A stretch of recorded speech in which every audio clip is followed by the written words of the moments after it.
أعوذ بالله السميع العلي العظيم من الشيطان اللعين الرجيم. بسم الله الرحمن الرحيم. الحمد لله الذي هدانا لهذا وما كنا لنهتدي لولا أن هدانا الله. لقد جاءت رسل ربنا بالحق. الصلاة والسلام على صاحب الدين والإسلام والهل والكرام والركن والمقام والصلاة والصيام والسجود والقيام والشريعة والأحكام والحجة والبرهان والمحبة والعرفان والحق والبيان والكتاب والقرآن. سيدنا ونبينا وشفيعنا ومولانا ومولى الثقلين جد الحسن والحسين أبي القاسم محمد وعلى أهل بيته الطيبين الطاهرين المعصومين المظلومين المنتخبين المنتجبين الذين أذهب الله عنهم الرجس وطهرهم تطهيرا.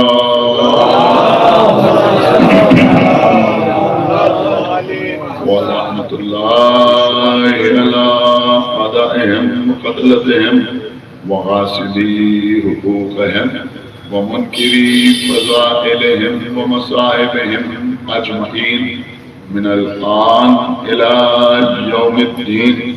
أما بعد فقد قال الله سبحانه تبارك وتعالى في كتابه المجيد وفرقانه الحميد وقوله الحق.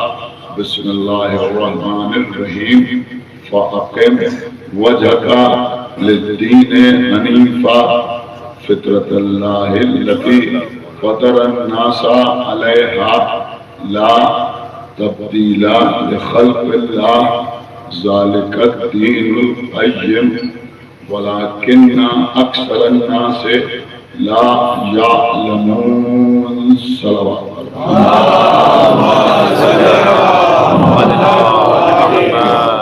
اللہ ایک مرحومہ مغفورہ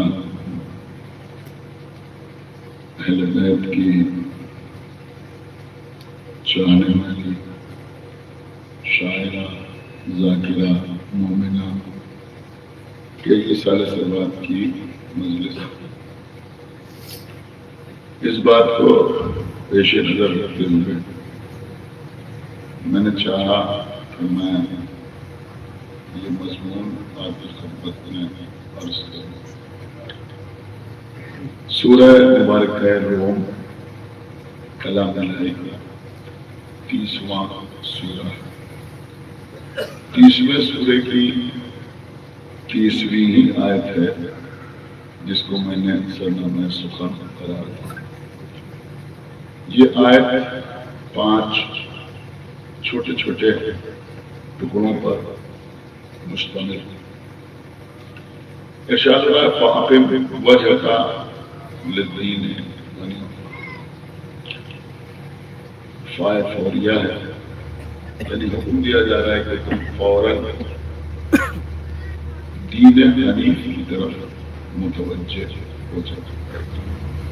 اس کا ترجمہ علماء نے اس انداز سے کیا ہے کہ باطل سے کتراتے ہوئے، باطل سے الگ رہتے ہوئے، باطل سے اظہار براءت کرتے ہوئے، یا پھر آپ کی زبان میں باطل سے تبرع کرتے ہوئے دین کی طرف متوجہ ہو جائے.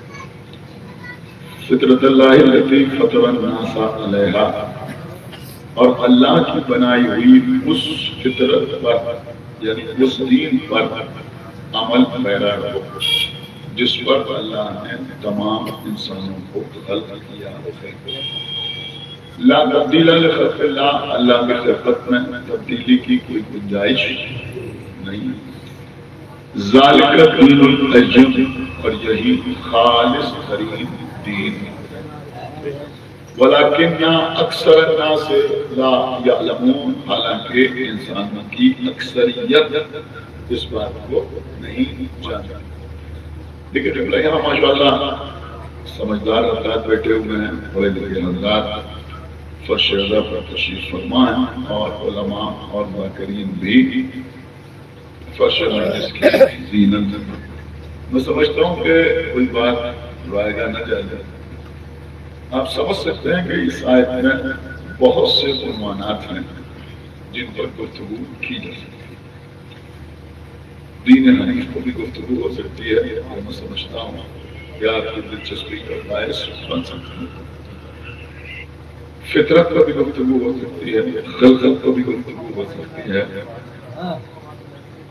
دین قیم پر بھی گفتگو ہو سکتی ہے، اور اکثریت کے جاہل ہونے پر بھی گفتگو ہو سکتی ہے.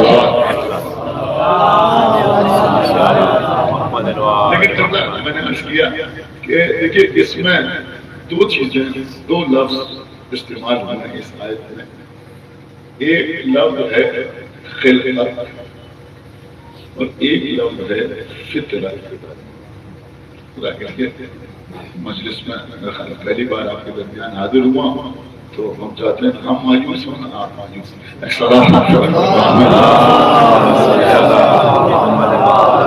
آپ کی سماعتوں پر بھرتا کرنا ہوں.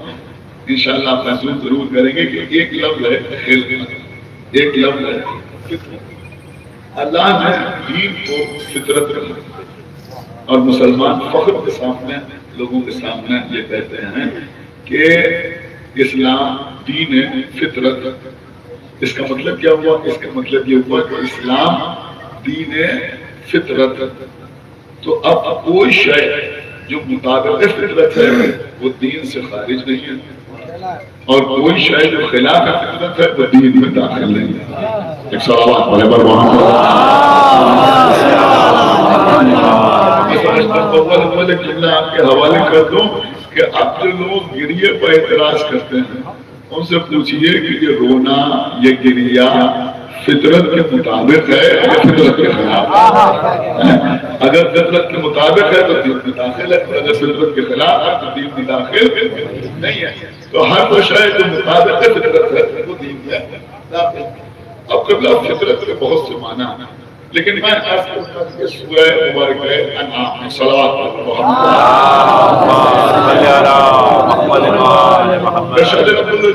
الحمدللہ الذی خلق السماوات والارض.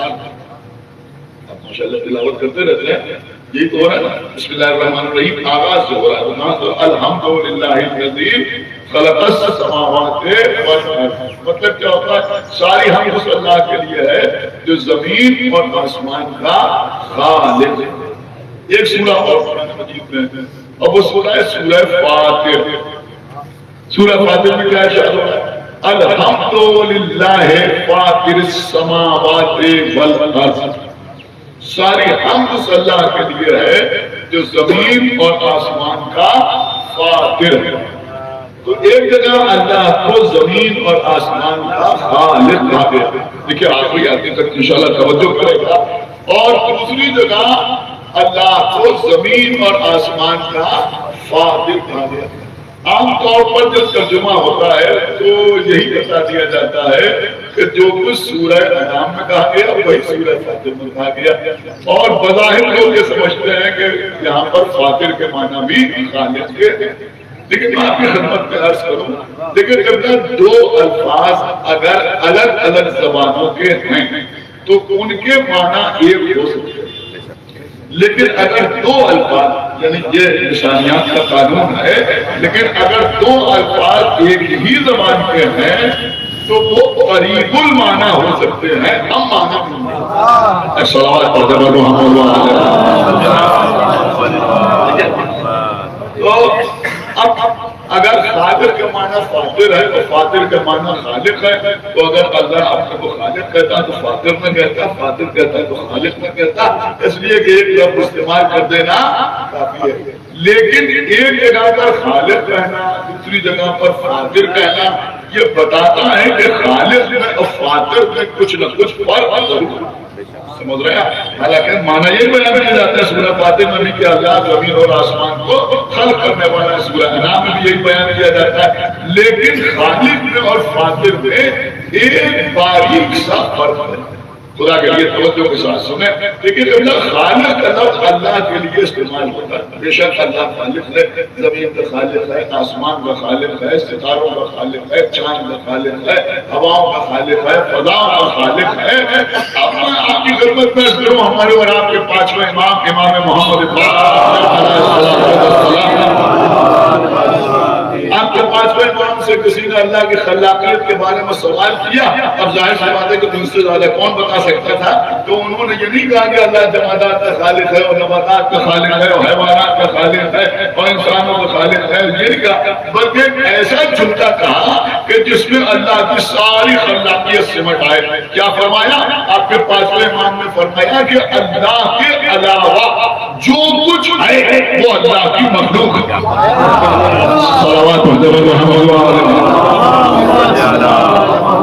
کہ اللہ کے علاوہ جو کچھ ہے وہ اللہ کی مخلوق ہے۔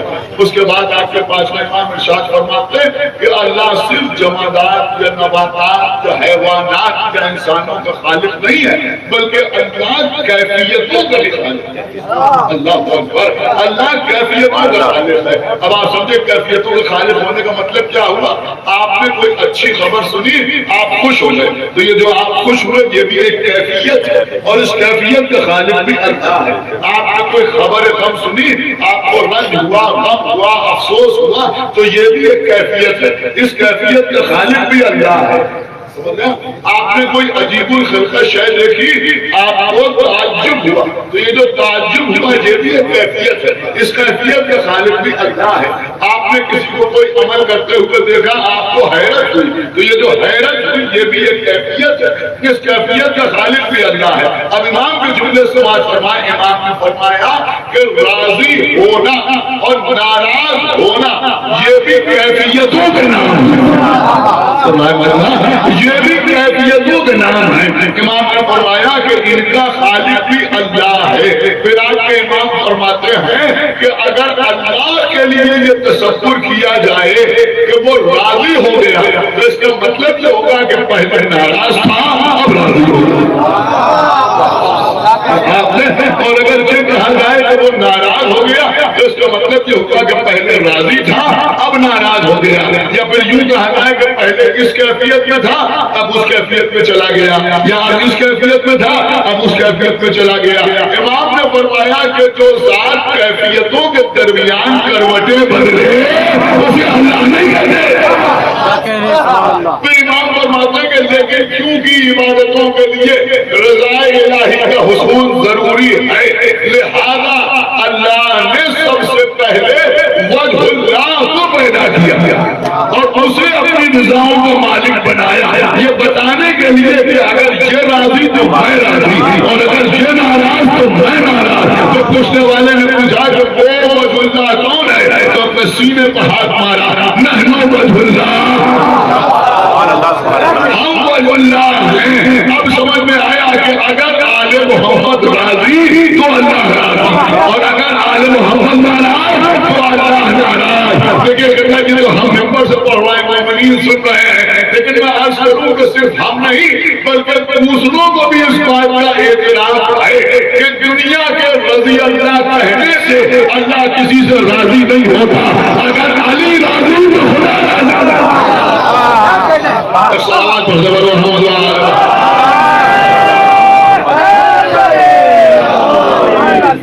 کہ سنیے کرنا آپ ساتھ دیں گے تو کچھ باتوں میں حرف کروں گا. ابھی تو تمہید کی منزل ہے. تو اگر علی راضی تو خدا راضی, اور اگر علی ناراض تو خدا ناراض. آپ کہیں گے تمہارے پاس دلیل کیا ہے؟ وہ یہ بات کہتے تو نہیں, ٹھیک ہے, لیکن ان کا عمل بتاتا ہے, ان کی فکر بتاتی ہے, ان کی زبان بتاتی ہے, ان کا بیان بتاتا ہے کہ وہ زبان سے چاہے ہماری طرح نہ کہیں کہ اگر علی راضی تو خدا راضی, لیکن سمجھتے وہ بھی یہی ہے کہ اگر علی راضی تو خدا راضی, اور اگر علی ناراض تو خدا ناراض. اس کا ثبوت یہ ہے کہ سوائے محرمہ سے لے کر اس دور میں لکھی ہوئی کتاب المرتضیٰ تک ہر لکھنے والے نے سارا زور قلم اس بات پر خرچ کر دیا کہ یہ شیعہ بے وجہ کچھ لوگوں سے بدگمان رہتے ہیں, ورنہ مولا علی ان سے بھی راضی تھے, اور ان سے بھی راضی تھے, اور ان سے بھی راضی تھے. آپ مجھے بتائیں کہ جب سب نے بیعت کر لی تھی تو ایک علی راضی ہو یا راضی نہ ہو, اس سے فرق کیا پڑتا ہے؟ لیکن لوگوں کا مچل کے یہ ثابت کرنے کی کوشش کرتا کہ علی ان افراد سے راضی تھے, یہ بتاتا ہے کہ ان کے لاشعور میں بھی یہ بات محفوظ ہے کہ اگر علی راضی تو خدا راضی. صلوات محمد علی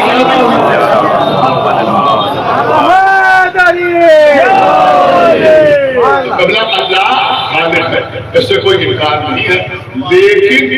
لیکن بہت توجہ, یہ خالق اللہ کے علاوہ مخلوق کے لیے بھی استعمال ہوگا. بے شک اللہ خالق ہے, دیکھیں آپ کہتے ہیں اللہ خالق ہے, لیکن ہوتا ہے یا نہیں ہوتا؟ کسی نے کوئی مکان بنایا تو وہ اس مکان کا خالق ہے یا نہیں؟ ایڈرسن جانے کے لیے بالکل سامنے ایک مثال پیش کر رہا ہوں کہ محفل ہو رہی ہے, جشن ہو رہا ہے. چھوڑیے جشن کو, وہ تو اہل بیت کی شان میں شعر پڑھے جا رہے ہیں, مشاعرہ ہو رہا ہے, غدر بڑھی جا رہی ہے.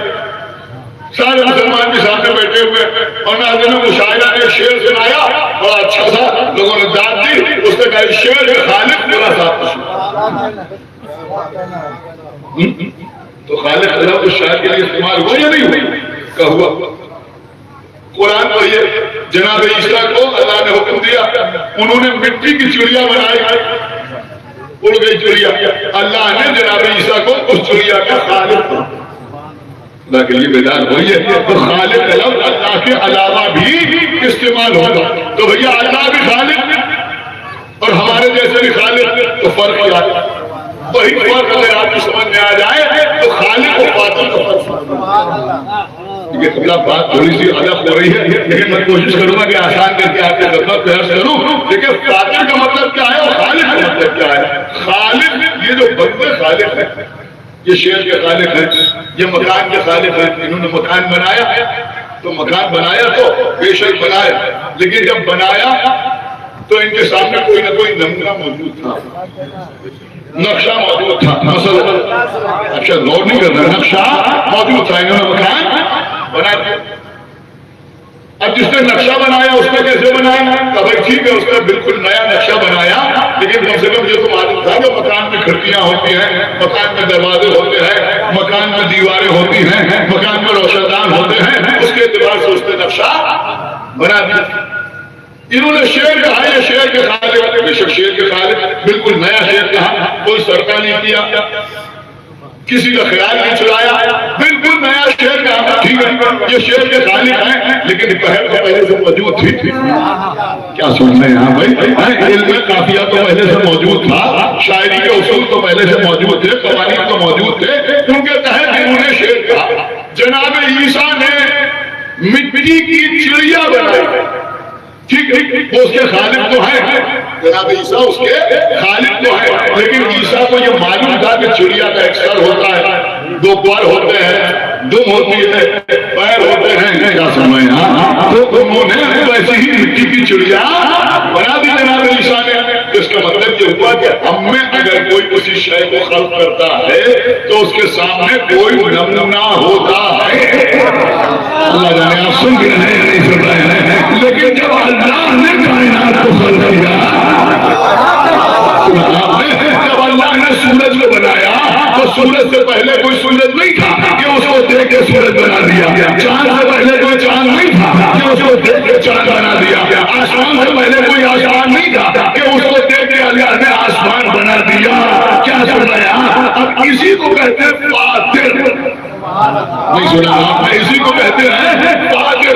نہیں میں بہت بڑا جملہ آپ کی خدمت میں عرض کر رہا ہوں. میں دیکھتا ہوں پیچھے بیٹھے ہوئے بات کیسے محسوس کرتے ہیں کہ فاطر اس خالق کو کہتے ہیں جو کسی شے کو خلق کرنے میں کسی کی تقلید نہ کرے.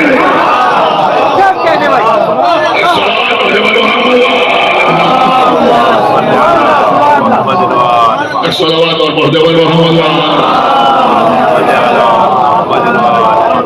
کسی شے کو خلق کرنے میں کسی کی اپنے ہی معیار میں پڑھیں گے. آپ سنیں بچوں کے ساتھ تو خالق اسے کہتے ہیں, فاطر اسے کہتے ہیں جو کسی شے کو خلق کرنے میں کسی کی تقلید نہ کرے. اللہ نے آدم کا پیکر بنایا. آپ نے 1000 بار سنا ہوگا اللہ نے آدم کا پیکر بنایا. 2 آنکھیں بنائے, ایک دہن بنایا, ایک ناک بنائی, 2 کان بنائے. جیسے چاہا ویسے بنایا. آدم سے پہلے کوئی اس شکل کا تھا نہیں تو اس کو دیکھ کے اللہ نے آدم کا پیکر بنا دیا. اس نے چاہا تو 2 آنکھیں بنائی. اگر 3 بنا دیتا تو ہم سب کے چہروں میں 3 ہی آنکھیں ہوتی. اسی اعتبار سے چشمہ بنایا جاتا.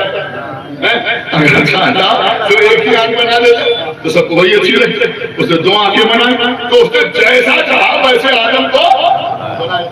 آپ سمجھ گئے نا؟ اس نے کہا کہ یہ ہاتھ ہے تو ہاتھ ہے, اس نے کہا یہ پیر ہے پیر ہے.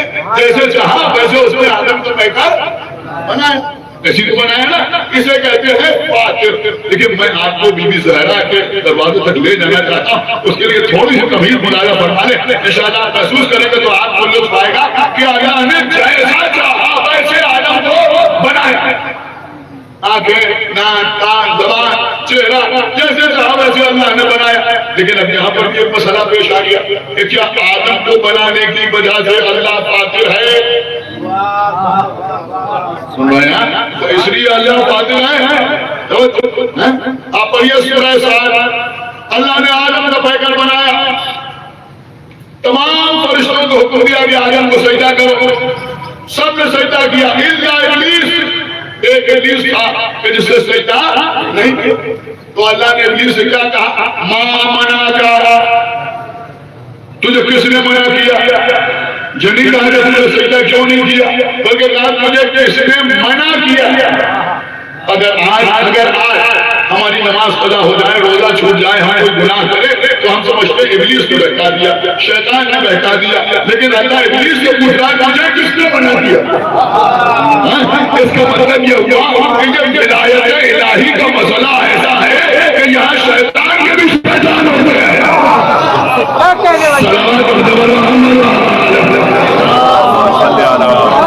سلامات اور دبر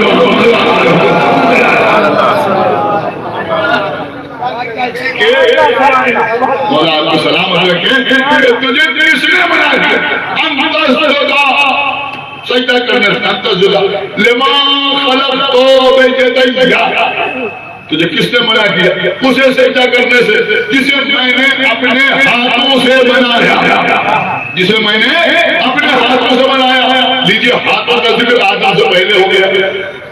جو میں عرض کر رہا تھا فاطر والا معاملہ تو ہاتھوں کا تذکرہ پہلے ہو گیا. اللہ کہہ رہا میں نے اپنے ہاتھوں سے بنایا. تو اب اللہ تو جسم و جسمانیات سے پاک ہے تو ہاتھوں سے کیسے بنایا؟ اگر بیچارے کسی شیعہ ذاکر نے, عالم نے, شاعر نے کہہ دیا کہ مولا علی ید اللہ ہے تو لوگ بھڑک گئے. مگر ساتھ دیکھیے اگر علی ید اللہ ہے انہوں نے کہہ دیا تو توحید کا دامن ہاتھ سے چھوٹ جائے گا. لیکن آپ ذرا غور فرمائیں کیسے توحید کا دامن ہاتھ سے چھوٹ جائے گا؟ تو یہ کہہ رہے ہیں کہ علی ید اللہ ہے. اب آخری آدمی تک توجہ چاہتا ہوں. اگر بات رائگاں چلی گئی تو قابل افسوس مقام ہوگا. ہمیں صرف اتنا بتاؤ کہ علی کو ید اللہ کہنے سے آدمی مشرک ہوگا یا ہاتھوں والا اللہ ماننے سے مشرک ہوگا؟ صلوات پڑھتے ہوئے محمد صلوات پڑھتے ہوئے محمد. تو اللہ کہہ رہا ہے کہ میں نے آدم کو اپنے ہاتھوں سے بنایا. جسے میں نے اپنے ہاتھوں سے بنایا اسے سجدہ کرنے سے تم نے کیوں انکار کیا؟ اب تھوڑا سا اور آگے بڑھیے. اب اللہ کا نام سنتا من العالین, کیا تو عالین میں سے ہے؟ کیا تو بڑے لوگوں میں سے ہے؟ تو ایک بات یہ بھی سمجھ میں آئی کہ اس وقت کچھ ایسے بڑے لوگ موجود تھے جن پر آدم کا سجدہ واجب نہیں تھا.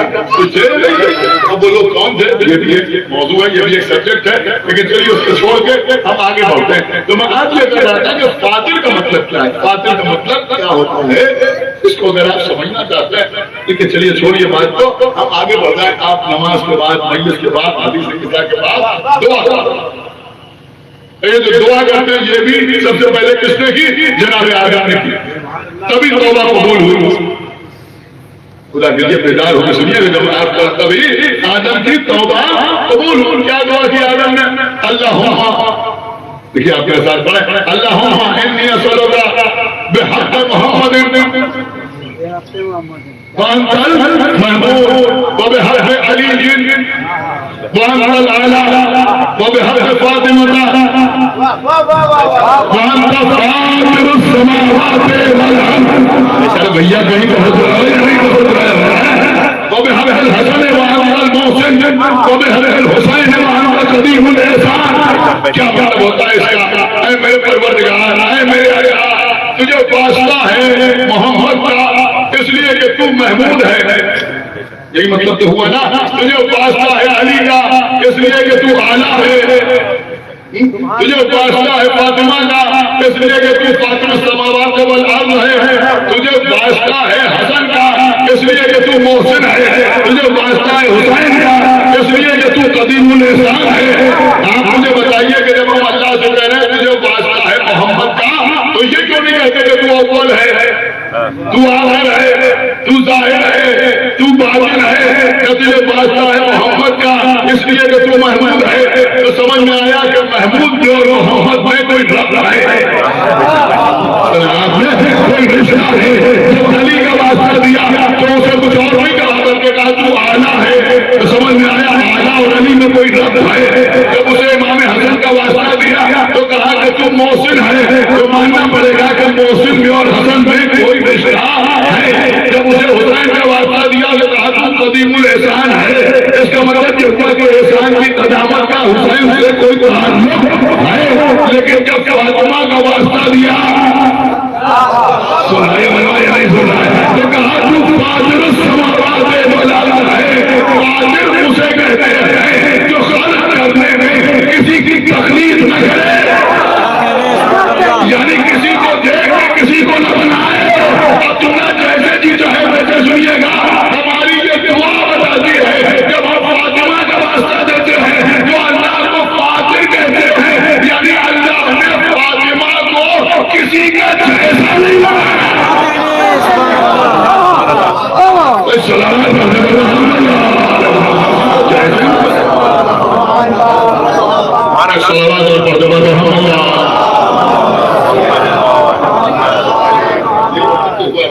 کہ بی بی کو کسی کا جیسا نہیں بنایا. ابھی تو اللہ کہہ رہا فاطر السماوات والارض, فاطر السماوات والارض. اللہ جو ہے وہ زمین و آسمان کا فاطر, اور بی بی زہرا کے ذریعے سے اللہ کو وسیلہ پیش کیا جا رہا ہے. اس کو فاطر السماوات والارض کہا جا رہا ہے. تو ماننا پڑے گا کہ اللہ نے فاطمہ کو کسی کا جیسا نہیں بنایا. اب جیسے چاہے ویسے جملہ سنیے, آپ نے محسوس کیا تو یہ بھی مرحومہ کے لیے بہترین اشارے سوال ہوگا کہ بھئی اب فاطمہ کو کسی کا جیسا نہیں بنایا, یعنی رسول کی بیٹی ثانیہ مریم نہیں ہے, فخر مریم ہے.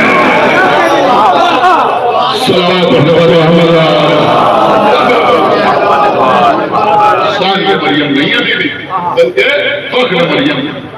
عزیزو, ہمارے کسی عالم سے کسی نے سوال کیا کہ قرآن کے 2 سورے ایسے ہیں جن میں جنت کی نعمتوں کا تذکرہ ہے. آپ جانتے ہیں 2 سورے ایسے ہیں جن میں جنت کی نعمتوں کا تذکرہ ہے. ایک ہے سورہ رحمان جو عروج القرآن کہا جاتا ہے. اس میں جنت کی نعمتوں کا تذکرہ ہے. دوسرا سورہ مبارکہ دہر ہے، یعنی سورہ انسان، اس میں بھی جنت کی نعمتوں کا تذکرہ ہے، وہاں بھی محل یہاں بھی محل، وہاں بھی قصر یہاں بھی قصر، وہاں بھی جنت کے میوے یہاں بھی جنت کے میوے، وہاں بھی جنت کا پانی یہاں بھی جنت کا پانی، وہاں بھی کوثر کا تذکرہ یہاں بھی کوثر کا تذکرہ، وہاں بھی سلسبیل یہاں بھی سلسبیل، لیکن ایک فرق ہو گیا، وہ کیا فرق ہوا؟ فرق یہ ہوا کہ سورہ رحمان میں تمام نعمتوں کے تذکرے کے ساتھ ساتھ حوروں کا تذکرہ بھی کیا گیا۔ خدا کے لیے بھائی تھوڑا بیدار ہوئیے، آپ شخص سن نہیں رہے۔ سورہ رحمان میں اللہ نے حوروں کا بھی تذکرہ کیا، اور آج مسلمانوں کی حوروں کے علاوہ کچھ اور سمجھ ہی نہیں آئے۔ ایک صلوات پڑھے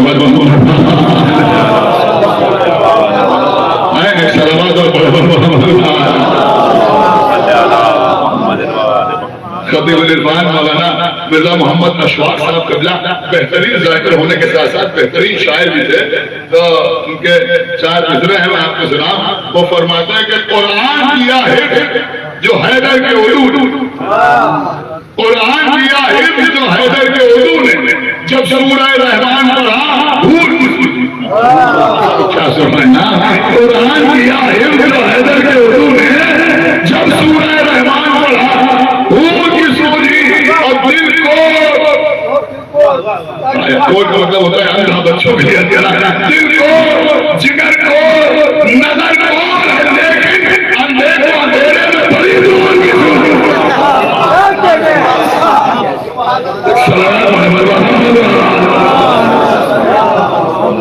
دیکھیں ہمارے کسی عالم دین سے سوال کیا گیا کہ بھائی سورہ رحمان میں اللہ نے حور کا تذکرہ کیا، لیکن آپ پورا سورہ انسان پڑھ رہے ہیں، پورا سورہ دہر پڑھ رہے ہیں، اس میں اللہ نے کہیں حور کا تذکرہ نہیں کیا۔ تو انہوں نے پوچھا کہ بھائی یہ بتائیے کہ وہاں جب سے حور کا تذکرہ ہے تو یہاں پر ساری نعمتوں کے ساتھ حور کا تذکرہ کیوں نہیں ہے؟ تو اس عالم دین نے جواب دیا کہ بات یہ ہے کہ سورہ دہر رسول کی بیٹی حضرت فاطمہ زہرا کے قصیدے کے طور پر نازل ہوا۔ آپ بھی نہ بولیں گے، آپ کو بولیں گے کہ یہ بی بی زہرا کے قصیدے کے طور پر نازل ہوا، تو چونکہ یہ شہزادی فاطمہ زہرا کا قصیدہ ہے، لہذا اللہ نے یہ مناسب نہ جانا کہ سیدہ کے ذکر کے ساتھ کسی حور کا تذکرہ کیا جائے، کسی حور کا تذکرہ کیا جائے۔ اب آپ مجھے بتائیں اور سوچ سمجھ کے بتائیں کہ حور کسے کہتے ہیں؟ بچے آسانی سے سمجھ سکتے ہیں کہ بھائی جنت کی عورت حور کہتے ہیں، سنا آپ نے؟ جنت کی عورت حور کہتے ہیں، تو بھیا جب سیدہ کے ذکر کے ساتھ جنت کی عورت کا تذکرہ نہیں ہوتا تو امت کی عورت کا تذکرہ ہے۔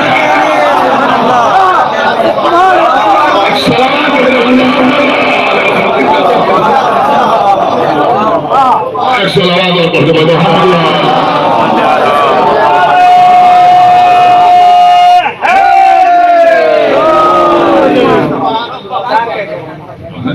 تو میں آپ سے کہہ رہا تھا بھائی جب اللہ نے فاطمہ زہرا کے جیسا کسی کو بنایا ہی نہیں تو یہ ہما شما کو بیوی کے مقابلے پر کیا لائے گا؟ جب کچھ نہیں ملتا تو لوگ کہنے لگتے ہیں، انہوں نے کہا بھائی بی بی رسول کی اکلوتی بیٹی نہیں تھی بلکہ رسول کی تین بیٹیاں اور بھی تھی، ایک کا نام زینب، ایک کا نام کلثوم، ایک کا نام رقیہ، اور چوتھی بیٹی تھی فاطمہ زہرا۔ ہمیں یقین ہے کہ بی بی زہرا کے علاوہ رسول کی کوئی اور بیٹی صرف بھی نہیں تھی، یہ ربیہ بیٹیاں تھیں جن کو رسول اللہ نے پالا۔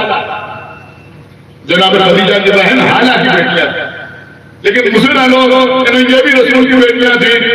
دیکھیے قبلہ میری عادت ہے، آپ حضرات نے اگر سنا ہوگا یوٹیوب وغیرہ پر تو آپ کو احساس ہوگا، کسی بزرگ ذاکر کا نقطہ یاد آتا ہے تو میں نام لے کے عرض کرتا ہوں، مبلغ اعظم مولانا اسماعیل دیوبندی صاحب کا۔ اب جو لوگ پہلی بار سن رہے ہیں ان کو لطف آئے گا، اور اگر کسی سن چکے ہیں تو کم سے کم یہ پتہ چل جائے گا کیسے نقطہ کس کا۔ مولانا محمد اسماعیل دیوبندی صاحب بڑا غلط کے داخل جواب ہی نہیں۔ نقلی جوابات بھی دیے انہوں نے. نقلی کا مطلب ہوتا ہے کتابوں سے بچے کچھ اور نہ سمجھ لیں, اور عقلی جوابات بھی انہوں نے, اور نقلی جوابات تو غلط ہوتے ہیں. تو مجلس پڑھنے میں کسی نے کہا کہ رسول کی اور بھی بیٹیاں تھیں, اور جب وہ مجلس پڑھتے تھے تو اس میں ہر خطے کے لوگ موجود ہوتے تھے. تو انہوں نے کہا چلو تمہارے کہنے سے مان لیا کہ رسول کی 4 بیٹیاں, مان لیا تمہارے کہنے. اب بیچارے جو مومنین تھے وہ خاموش ہوئے کہ یہ کیا انہوں نے مان لیا. انہوں نے کہا نہیں میں نے مان لیا تمہارے کہنے سے کہ رسول کی 4 بیٹیاں تھیں. زینب بھی رسول کی بیٹی, کلثوم بھی رسول کی بیٹی, رقیہ بھی رسول کی بیٹی, اور زہرا بھی رسول کی بیٹی. لیکن ہمیں اتنا بتاؤ کہ بیٹیاں تو رسول کی 4 تھیں, سب کی ننیال ایک ہے یا نہیں؟ کہا ہے. ددیال ایک ہے یا نہیں؟ ہے. سب کے باپ ایک, ماں ایک, کیا سن رہے ہیں؟ سب کچھ ایک ہے یا نہیں؟ جناب خدیجہ کی تو اولاد ہے, تم بتاتے ہو کہ ہاں جناب خدیجہ کی اولاد, پیغمبر کی اولاد. پھر وہ کہنے لگے ابھی اتنا بتاؤ کہ آئے تفسیر میں کیا بیٹیاں شامل ہیں؟ یہ بتاؤ موبائل میں کیا بیٹیاں آئیں؟ سنا آپ نے, جس بیٹی کے آنے پر رسول کھڑے ہوئے وہ کتنی ہیں؟ ایک جس کے آپ کے لیے آسمان سے ستارہ اترا, وہ ایک جس کے دروازے پر فرشتے روٹیاں لینے کے لیے آئے, وہ ایک جس کے بچوں کے لیے رضوان جنت نزدیک بن کے آیا, وہ ایک جس کے بچوں کے لیے رسول شبیہ مرکب بن گئے, وہ ایک جس کا شوہر اللہ کے گھر میں پیدا ہوا, وہ ایک جس کے شوہر کے لیے آسمان سے زلزلہ آئی, وہ ایک جس کے شوہر کے لیے جبرائیل نے قصیدہ پڑھا لا فتح الا علی لا سیف الا بالله, وہ ایک پھر مرحوم فرماتے تھے کہ اب تو تمہاری سمجھ میں آ گیا کہ تھی تو 4 بیٹیاں, لیکن کثیر میں ایک, تعظیم میں ایک, ایثار میں ایک, سخاوت میں ایک, طہارت میں ایک, شجاعت میں ایک, سمایا لفظ کوثر کے معنی ہونے میں ایک, آئے تفسیر میں ایک, چادر میں ایک, گھر میں ایک, احترام رسول میں ایک. تو آپ کو بات سمجھ میں آ جانا چاہیے کہ جب رسول کی اپنی بیٹیاں فاطمہ کا مقابلہ نہیں کر سکتی تو کسی اور کی بیٹی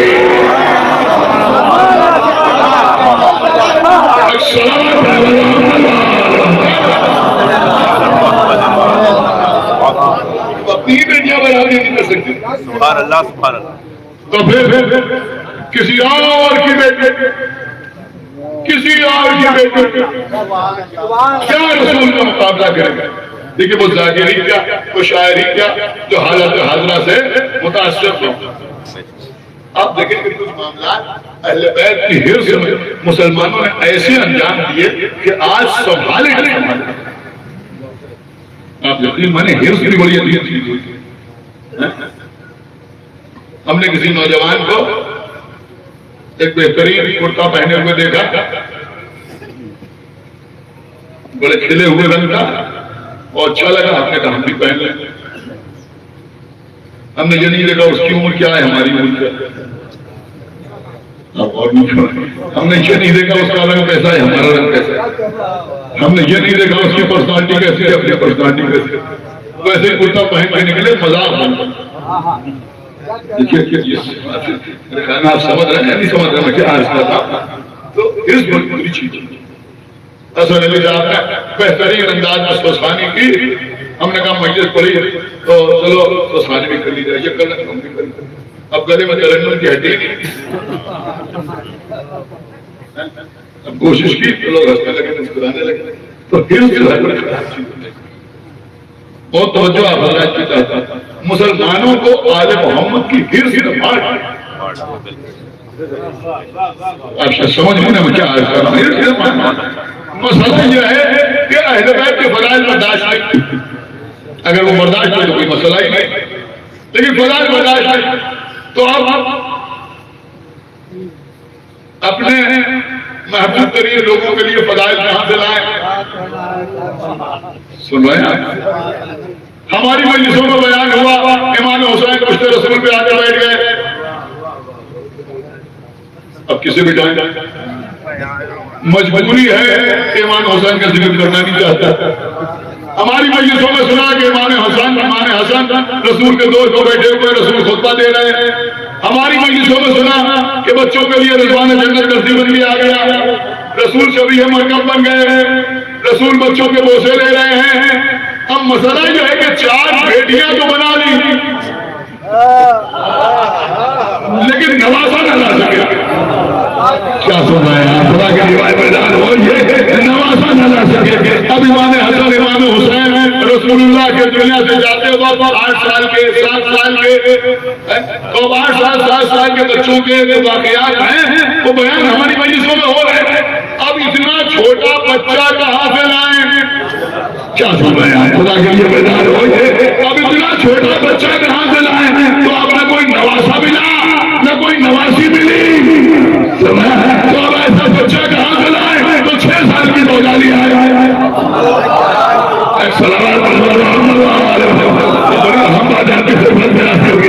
اب جو 6 سال کی زوجہ لے آئے لے وہ آئے لیکن آج سنبھالے نہیں سنبھل رہی۔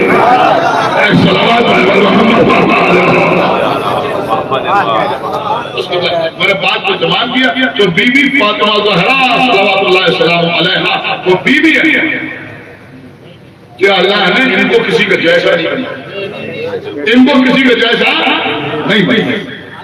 لیکن عزیزوں چونکہ جن مرحومہ کی سارے سوال کی مجلس ہے انہوں نے اپنے بھتیجوں کو جس خوش اسلوبی سے پالا تربیت کی، تو میں سمجھتا ہوں کہ شاید انصاف نہ ہوگا اگر بی بی زینب کا تذکرہ نہ کیا۔ میں چاہتا ہوں کہ موضوع بھی ساتھ نہ چھوڑے اور بی بی زینب کا تذکرہ بھی ہو جائے۔ ہمارے شاعر میں ایک شاعر تھے جناب حاصل لکھنوی، ان کا ایک مطلع ہے بڑے غضب کا، فرماتے ہیں کہ ثانیہ زہرا تو ذات حضرت زینب بنی، شعر ہے، ثانیہ زہرا تو ذات حضرت زینب بنی، حضرت زینب کا ثانی دوسرا تھا۔ بی بی زینب سلام اللہ علیہ۔ دیکھیں ایک مسئلہ بھی اس کو حل ہو جائے انشاءاللہ آپ محسوس کریں گے اس کو، کیا مرتبہ ہے قسم خدا کی بی بی زینب، ہماری جان قربان، متوکل کے زمانہ، ہمارے 10ویں امام کا دور، ایک اور یہ واقعہ تو آپ نے سنا ہوگا ہزار، لیکن اس سے جو نتیجہ میں پیش کر رہا ہوں ہو سکتا ہے بہت سے لوگوں نے نہ سنا۔ متوکل کا زمانہ ہے، ایک عورت نے یہ دعویٰ کیا کہ وہ زینب بنت علی ہے، زینب بنت علی۔ جب لوگوں نے کہا کہ تم زینب بنت علی کیسے ہو اتنے عرصے کے بعد، تو اس نے کہا کہ میرے نانا نے مجھے دعا دی تھی ہر 40 سال کے بعد یا 50 سال کے بعد میری جوانی پلٹ میں زندہ ہوں، میں زینب بنت علی۔ دیکھیے ایک بات چھپی ہوئی میں آپ کی خدمت میں عرض کر دوں، آپ نے محسوس کریں گے تو کون محسوس کرے گا کہ ڈپلیکیسی بھی وہی ہوتی ہے جہاں کسی شے کی قدر، آپ نے بھائی خدا کے لیے بیدار ہوئیے، وہی ہوتی ہے ڈپلیکیسی، ورنہ ہر جگہ نہیں ہوتی، ہر ایرے کے ڈپلیکیسی نہیں ہوتی۔ اب یہ عورت کہہ رہی ہے میں زینب بنت علی، اس سے کیا اس بات کا اندازہ نہیں ہوتا کہ متوکل کے زمانے تک یعنی 200 سال کے بعد تک بی بی زینب کی فضیلت کا جلوہ برقرار رہا۔ کبھی کوئی عورت نے عزت حاصل کرنے کے لیے، وقار حاصل کرنے کے لیے کہا کہ میں زینب بنت علی ہوں، اب لوگ بہکنے لگے کہ یہ زینب بنت علی ہے۔ جب کوئی اس سے بات کرتا تھا تو اسے خاموش کر دیتے۔ متوکل نے ہمارے 10ویں امام کو بلایا، امام علی نقی علیہ السلام کو، اور بلانے کے بعد کہا کہ سرکار آپ کے گھر کا مسئلہ ہے، آپ ہی سے آپ نہ حل کریں گے تو کون حل کرے گا؟ امام نے کہا اسے بلایا گیا، جب وہ سامنے آئی تو اسے پوچھا کہ یہ بتا کہ تم کون ہے؟ تو اس نے کہا میں آپ کی جدہ ہوں، میں زینب بنت علی، میں آپ کی جدہ، میں زینب بنت علی۔ تو امام نے فرمایا تو ابھی تک کیسے زندہ ہے؟ اس نے وہی سارا واقعہ دہرایا کہ میرے نانا نے مجھے دعا دی تھی، کہا 50 سال کے بعد بڑی جوانی میں زینب بنت علی۔ امام مسکرا کے فرمایا کہ متوکل تم نے جو ایک احاطہ بنایا ہے جس میں جنگلی جانور رہتے ہیں، درندے رہتے ہیں، شیر اور بھیڑ اور یہ وہ سب رہتے ہیں، اور اگر کسی کو کوئی موت کی سزا دیتا ہے تو اسی میں داخل کر دیتا ہے، وہ اسے پھاڑ کھاتا ہے۔ اس وقت اس کا دروازہ کھلا یا نہیں کھلا؟ ہاں کھلا۔ امام نے اس عورت سے کہا سنو، دیکھیے یہ جملہ اگر رائے گاہ چلا گیا تو پوری مجلس رائے گاہ ہو جائے گی۔ امام نے اس عورت سے پوچھا کہ یہ بتا کہ تو زینب بنت علی ہے؟ کہا۔ کہ فاطمہ کی اولاد ہے؟ کہا۔ کہ سن، رسول نے فرمایا ہے کہ اولاد فاطمہ کا گوشت درندوں پر حرام ہے۔ یہ آپ سن چکے ہوں گے، بس ایک نتیجہ بڑے غلط کا نتیجہ میں آپ کو خبر پیش کر کے جانا چاہتا ہوں۔ یہ بتا کہ تو فاطمہ کی اولاد ہے؟ کہا ہے۔ کہ رسول نے فرمایا ہے کہ اولاد فاطمہ کا گوشت درندوں پر حرام ہے۔ کہ تو کچھ دیر کے لیے اس آہتے میں جا سکتی ہے؟ اس سے ہاتھ جوڑ لیے، اس نے کہا آپ تو مجھے مارنا چاہتے ہیں؟ لیجیے اس کا مسئلہ تمام ہو گیا۔ تو جیسے ہی امام نے یہ کہا ویسے ہی ایک مرتبہ وہ دوڑتی ہوئی باہر گئی اور ناکے پر بیٹھ کر یہ چیز نہیں ہوئی گئی کہ میں کذابہ ہوں، میں جھوٹی ہوں، میں کہوں گا تھی جو مجرمہ، لیکن کم سے کم جھوٹ پر بیٹھ کر یہی رہا کہ میں کذابہ ہوں۔ ایک سلام چلی جائیں۔ اب متوکل نے امام سے کہا کہ آپ جا سکتے ہو؟ امام نے کہا جا سکتے ہیں۔ 12 امام درندوں کے درمیان گئے، اب وہ درندے امام کے قدم چھپنے لگے۔ یہ واقعہ میرے خیال میں جب بھی امام علی نقی علیہ السلام کے سلسلے میں کوئی محفل یا مجلس ہوتی ہے تو آپ نے سنا ہوگا علماء سے ذاکرین سے خطبات، لیکن یہاں پر ایک بڑا اہم منشا ہے جس کے اوپر غور نہیں کیا جاتا۔ ماشاءاللہ سادات کی بستی ہے، یہ پورا علاقہ سادات کا ہے، آپ اس بات کو محسوس کر سکتے ہیں، برا نہ مانیے گا، یہاں تمام سادات بیٹھے ہوئے ہیں، اور جتنے سادات ہیں اس وقت تک تو سید ہی نہیں ہو سکتا جب تک بی بی فاطمہ زہرا سے اس کا شجرہ، تو سارے سادات بی بی فاطمہ زہرا کی اولاد ہیں، جتنے بیٹھے سب ہیں، ہم بھی ہیں، آپ بھی ہیں، سارے سادات ہیں۔ کوئی سید صاحب یہ جرأت کر سکتے ہیں کہ وہ شیر کے سامنے چلے جائیں؟ اب ہو رہی ہے سارا شجرہ مضبوط ہے، گھر میں رکھا ہوا ہے، کوئی شک نہیں ہے، بنے ہوئے سید نہیں ہیں، کیا سمجھنا بالکل خالص شجرہ نجیب الطرف ہے، کوئی شک نہیں کر سکتا۔ 7 رشتوں میں کوئی شادی بھی غیر سادات میں نہیں ہوئی، ساری باتیں اپنی جگہ پہ ہیں، سیادت میں کوئی فرق نہیں، کوئی شک نہیں، کوئی شبہ نہیں، لیکن اگر کہا جائے کہ بھئی آج جھوٹ جائیں اور چلے جائیں شیروں کو پنجرے میں کوئی جا سکتا، کوئی ہمت کرے گا، کوئی ہمت نہیں کرے گا۔ اور ان کی حدیث ہے کہ اولاد فاطمہ کا گوشت درندوں پر حرام ہے۔ اب اگر یہ معیار بنا دیا جائے، ایک سوالات پڑھتے اگر اس حدیث کو معیار بنا دیا جائے تو میرے خیال میں لوگ اپنے کو سید کہتے ہوئے ڈرنے لگے۔ اگر یہ امتحان دینا پڑے تو وہ نہیں امتحان دے گا، نہیں آپ پریشان نہ ہو جائیں۔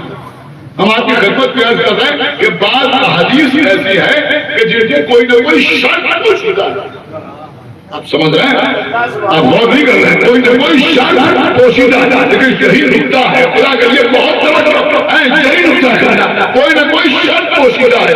یہ جو کہا گیا ہے کہ اولاد فاطمہ کا گوشت درندوں پر حرام ہے، اس میں شرط ہے، اس بات خدا کے لیے بیدار ہو، یہ نہیں سنایا، اس میں شرط ہے، اس بات یعنی اولاد فاطمہ میں سب نہیں، جو معصوم اولاد ہے، اب سانس پر سانس آئی، جو معصوم اولاد ہے اس کا گوشت درندوں پر حرام ہے، یعنی رسول کی جو معصوم اولاد ہے اس کا گوشت۔ دیکھیے اگر بی بی زینب کا نقطہ سمجھ میں آ گیا تو اس سے بڑھ کر مرما کے لیے کوئی سارا جواب نہیں ہو سکتا۔ اب آپ کے 10ویں امام نے جو معیار بیان کیا وہ کیا کہ اگر تو زینب بنت علی ہے تو فاطمہ کی اولاد کا گوشت درندوں پر حرام ہے، تو درندوں کے درمیان چلی جا۔ آپ مجھے بتائیے کہ جب تک عصمت سنایا کیا نہیں سنایا ہے؟ تو وہ عورت جو ہے وہ فاطمہ ہونے کا دعویٰ نہیں کر رہی ہے، زینب ہونے کا دعویٰ کر رہی ہے۔ اب یہ مجمع مجھے بتائے کہ ہم نے نہیں، کسی شاعر نے نہیں، کسی محقق نے نہیں، کسی عالم نے نہیں، کسی عالم نے نہیں، کسی مرد تقلید نے نہیں، کسی سوسان یا مرثیہ خان نے نہیں، بلکہ امام علی نبی نے بی بی زینب کو معصوموں کے زمرے میں شامل کیا ہے۔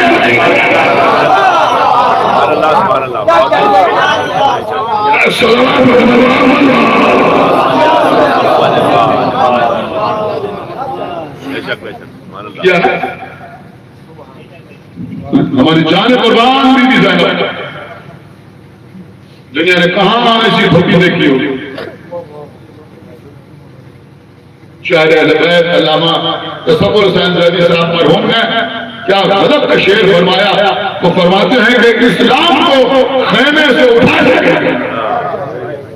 جملہ استعمال کر دیا، لفظ استعمال کیا کہ اسلام کو خیمے سے اٹھا دیا گئی ہے۔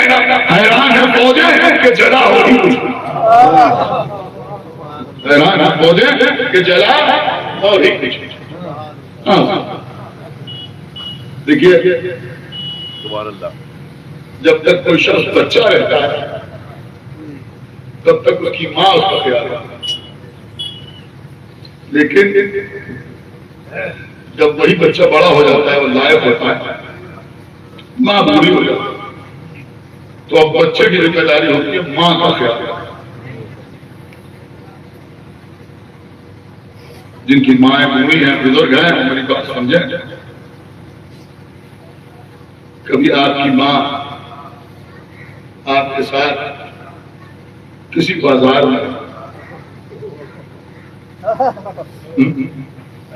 بڑھاپا ہے، بزرگی ہے، عمر ہو گئی ہے، اب اگر مجموعے کو دیکھ کے ماں گھبراتی ہے، پریشان ہوتی ہے، تو بیٹا آگے بڑھ کر ماں سے کہتا ہے اماں آپ گھبرائیں نہیں، ہم ہیں۔ یعنی بیٹا ماں کو تسلی دیتا ہے، لیکن بعد قتل حسین کربلا سے کوفہ اور کوفہ سے شام تک نمانوں کتنے مرحلے ایسے آئے جہاں سید سجاد کا چہرہ متغیر ہوا، اور جب ہمارے بیمار امام کا چہرہ متغیر ہوا تو ناپے پر سے زینب نے آواز کی بیٹا گھبراؤ نہیں، ہم آئے۔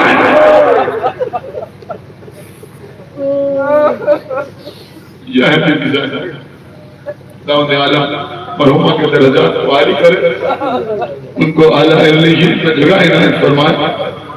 ایک عالم دین کی بیٹی بھی تھی، ایک عالم دین کی زوجہ بھی تھی، شاعر بھی تھی۔ ابھی آپ کا کلام حضرت علی صاحب نے سماعت فرمایا ہے۔ ہاں عزیزوں، یہی تو مسئلہ ہے کہ اگر کوئی نوحہ کہہ کے چلا جائے، مرثیہ کہہ کے چلا جائے، قصیدہ کہہ کے چلا جائے، وہ تو چلا گیا، لیکن پڑھا جا رہا ہے، پڑھا جا رہا ہے۔ اب جب تک یہ نوحے پڑھے جاتے رہیں گے، یہ مرثیے پڑھے جاتے رہیں گے، اس وقت تک ان کا حصہ ان تک پہنچتا ہے۔ یعنی یہ وہ خوش قسمت لوگ ہوتے ہیں جو اپنی زندگی میں اپنے ایصال ثواب کا سامان کر کے جاتے ہیں قیامت تک، جب تک پڑھا جاتا ہے۔ ہاں بی بی زینب صلی اللہ علیہ وسلم ہماری جان قربان، کیا شخصیت ہے بی بی زینب کی۔ وہ بی بی کہ جنہوں نے اپنے بچوں کو گریا نہیں کیا، اپنے بچوں کو گریا نہیں کیا، اپنے بچوں پہ آنسو نہ بہا۔ جب بچوں کے لاشیں آئے نا تو جناب ام کلثوم بی بی زینب کو لے کے آئیں، وہاں جہاں لاشیں رکھے ہوئے تمام بیویاں موجود ہیں۔ بی بی نے غور سے بچوں کی لاشوں کو دیکھا، لوگ سمجھے شاید اپنے آپ کو گرا دیں گے، بچوں کی لاشوں کے درمیان آگے بڑھ کر جگہ بنائی، شکر کا سجدہ کیا۔ پروردگار تیرا شکر ہے کہ تو نے میری قربانیوں کو قبول کر لیا۔ اس کے بعد ہاتھوں کو اٹھایا، پروردگار میرے بھائی کو بچا لیا۔ آپ شام غریبوں میں سنتے ہیں نا، سلام مشہور زمانہ سلام علیہ رضا صاحب کا، جس کو ناصر جہاں نے آواز دی، اس میں ایک شعر آتا ہے کہ مسافرت نے جسے بے کسی نے دکھلائی نثار کر دیے بچے نہ بن سکا بی بی زینب کے اوپر سب سے بڑا ظلم یہ کہ بھیا کے قتل ہونے کے بعد رونے بھی نہیں دیا گیا. اگر زینب روتی تھی تو پشت پر تازیاں نے مار دیا. شاید یہی وجہ تھی کہ جب امام زین العابدین علیہ الصلوۃ والسلام نے آ کے فرمایا کہ پھوپھی اماں یزید ہمیں رہا کر رہا ہے, آپ بتائیں کہ آپ یہاں رہیں گے یا مدینے جائیں گے؟ تو بی بی نے فرمایا کہ بیٹا سید سجاد یزید سے کہہ دو کہ ابھی تک ہم نے اپنے بھیا کا ماتم نہیں, ایک مکان خالی کرا دیا جائے اس پہ ہم اپنے بھیا کا ماتم کر لیں. عابدوں مکان خالی ہوا, بی بی اس مکان میں پہنچی. 7 دن تک حسین کا ماتم ہوتا تھا. روایت میں ملتا ہے کہ بی بی مجلس پہنچتی تھی اور شام کی عورتیں سن کر روتی تھی, گریا کرتے. اب بی بی کیسے مجلس پڑھتی تھی عزیزوں, اب میں کیسے بیان کروں؟ کسی روایت میں نے نہیں دیکھا کہ بی بی کھڑے ہو کر مجلس پڑھتی تھی یا بیٹھ کے پڑھتی تھی, نثر میں پڑھتی تھی یا نظم میں پڑھتی تھی, یہ ہم نے کہیں نہیں دیکھا. لیکن ہاں عزیزوں ایک تصور ہے جو پیش کر رہا ہوں. ہو سکتا ہے چونکہ بی بی کے سامنے سارے مصائب بدنفس نفیس موجود تھے تو کبھی ام لیلا کے بازو پکڑ کے دکھاتی ہوں گی دیکھو یہ ام لیلا ہے, اس کا جوان لال علی اکبر کربلا کے میدان میں مارا گیا. کبھی ام رباب کے پاس پکڑ کے دکھاتی ہوں گی دیکھو یہ میرے بھیا کی بیوہ ام رباب ہے, اس کا 6 مہینے کا علی اکبر 3 بال کے تیر کا نشانہ بنا. کبھی ام فروہ کی طرف اشارہ کرتی ہوں گی دیکھو یہ ام فروہ ہے, اس کا لال قاسم گھوڑوں کی ٹانگوں سے برداشت ہو گیا. کبھی کہتی ہوں گی دیکھو یہ ام کلثوم ہے, اس کا بھائی عباس کربلا میں شانے کٹا کے سو گیا.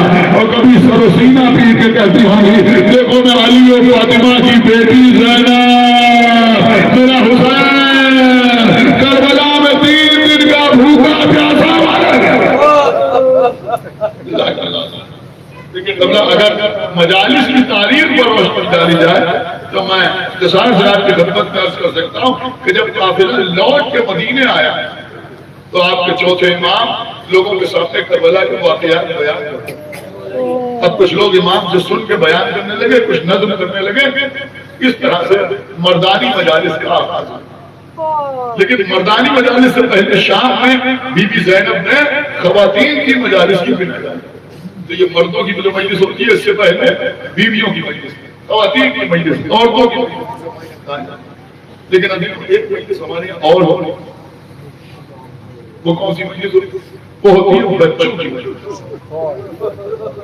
ہمارے گھر میں چھوٹے چھوٹے بچے اپنے جیب خرچ سے پیسے بچاتے ہیں, تبرک لے کے آتے ہیں, مجلس کرتے ہیں. کوئی بچہ سوسخانی کرتا ہے, کوئی بچہ ذکر کرتا ہے, کوئی بچہ نوحہ پڑھتا ہے, کوئی بچہ زیارت پڑھاتا ہے, تبرک تقسیم کرتا ہے. یہ ہمارے بچے ہیں جو پیسے خرچ کر کے خوشی نہیں خریدتے, غم خریدتے. عزیزوں اس مجلس کو بھی کم اہمیت نہ دیا جائے, اس لیے کہ مردانی مجلس سے پہلے زنانی مجلس, لیکن اس سے بھی پہلے بچوں کی مجلس قائم ہے. آپ کو معلوم کب جب شام کے زندان میں شام ہوتی تھی, 5 منٹ کا مجلس تمام. جب شام کے زندان میں شام ہوتی تھی تو بی بی سکینہ زندان کے دروازے کے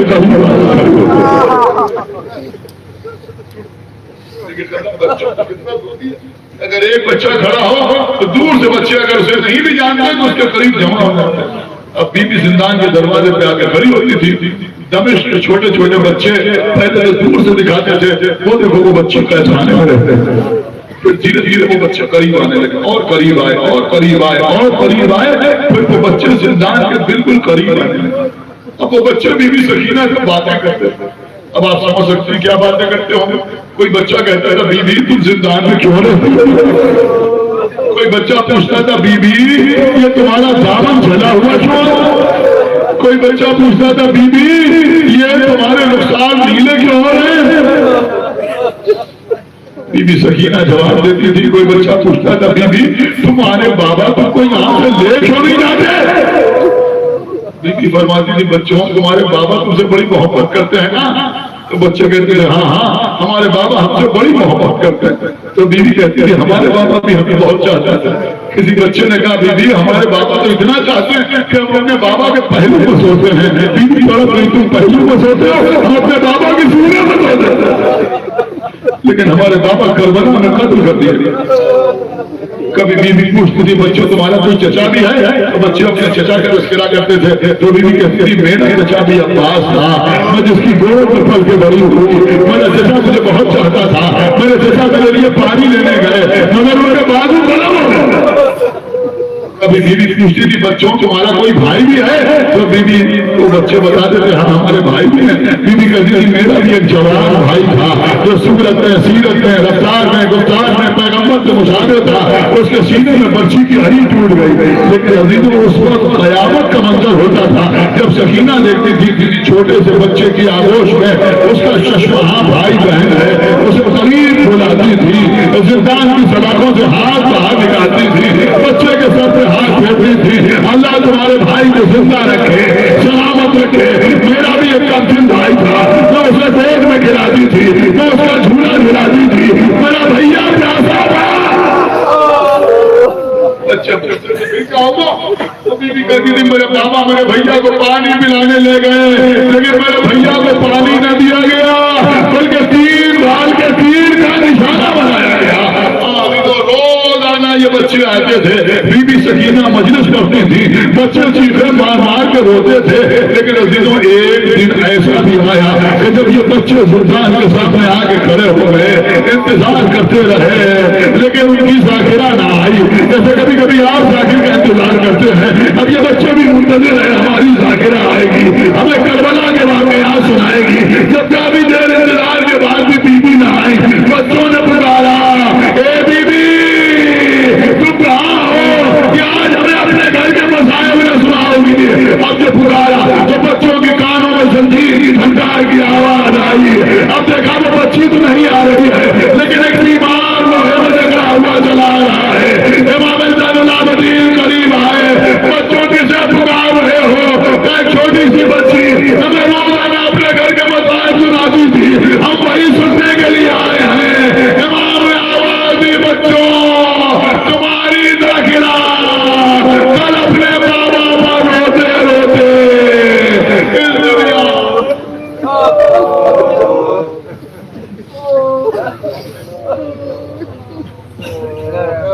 پروردگار کے واسطہ محمد والے محمد ہماری اس بات میں قبول.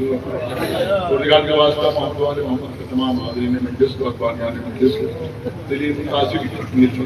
پروردگار کے واسطہ محمد والے محمد کا اعمال صالحہ کے توفیق عنایت فرما. ہمارے عقائد سے قائم رکھ ہم جب تک زندہ رہیں آل محمد کی محبت اور ان کے دشمنوں کی عداوت میں زندہ رہیں. یہ دونوں عظیم ترین نعمتیں اپنے ساتھ پروردگار کا جلد ہمارے امام زمانہ کا ظہور فرما اور ان کے اصحاب اور انصار میں ہمارا شمار فرما. حضرات ایک کے بعد سورہ مرحومہ سیدہ شبیر بنت مرحوم مولانا سید بن تاج حسین